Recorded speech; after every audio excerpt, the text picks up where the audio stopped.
Did you know that there were about 600 marchers viciously beaten with billy clubs and showered with tear gas by state police? Bloody Sunday, March 7, 1965, in Selma, Alabama. As we are honoring the 50th anniversary of the March in Selma, we have to remember that we are where we are because of people who came before us and gave their time and their lives. As Dr. Bernice King has stated, we're going to have to do something radically different if we're going to continue to be able to progress as a nation and as a world. I am Matilda Dinkins, and I'd like to introduce to you one of the pioneers of the civil rights movement. I won't give you his or her name at this time. However, follow me. Let's see if you know who it is. 95 years before the March in Selma, in Great Barrington, Massachusetts, on February 23, 1868, I was born.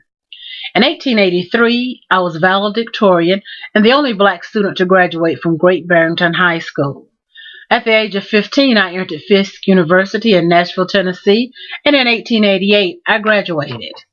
In 1891, I received a master's from Harvard University.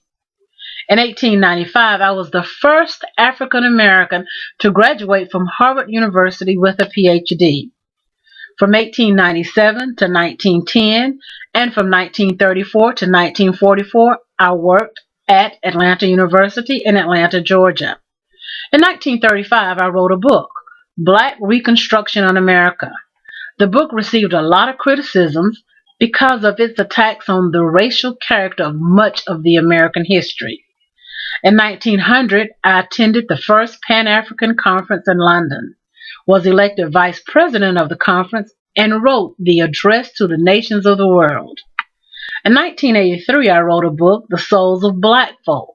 In this book, I wrote about how Booker T. Washington's Atlanta Compromise kept black people enslaved rather than freed them.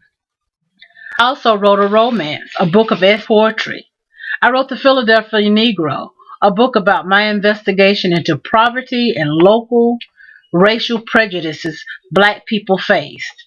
The Philadelphia Negro earned me the title the father of social science. In 1905, I organized the first civil rights organization, the Niagara Movement. This movement was organized to advocate for the rights of black people. In 1990, I was one of the founders of the NAACP. I was the director of research and editor of The Crisis, the official magazine of the NAACP. The Crisis gave me the opportunity to publish African American writers, keep black folk informed, and let's just say we kept white people on their toes.